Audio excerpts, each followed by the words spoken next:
हमार कैमरा वाला बाबू मन बहुत दूर दूर से आ हैं काहे कि खुश रह जो हमार बबलू बाबू देखो बैगमा से आ है पालकोड़ बैगमा से सबके हार्दिक जोहार है। और विशेष करके साउंड कर जरूरत है दादा भीतरे बटे बनाओ बाहरे बहुत सुंदर है। अपने के भी धन्यवाद हमार कमेटी वाला भाई मन के भी सजिंदा हमार भाई मन के सबके हार्दिक जोहार है। ये महाशिवरात्रि में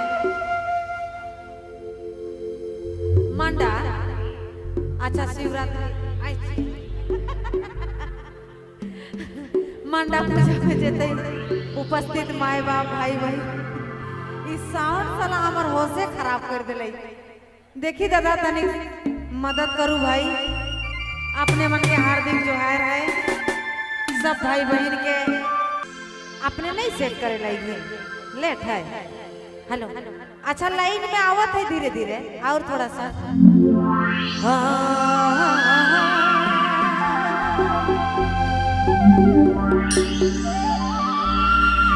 हेलो हेलो ए हर हरे हरे ओ हरे ए संगी शिव के महिमा भरी शिव के महिमा भरी ही नारा नारी नारा नारी चला धारी धरे कह धारी धरे शिव के आए सोना शिव के महिमा भारी नारा नारी चला धारी धरे कह धारी धरे शिव के आए जुड़ी शिव के रे सोना शिव के महिमा भारी शिव के महिमा भारी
हमारे मंडा पूजा समिति के आग्रह पर ये बाबू साउंड ठीक करो जी।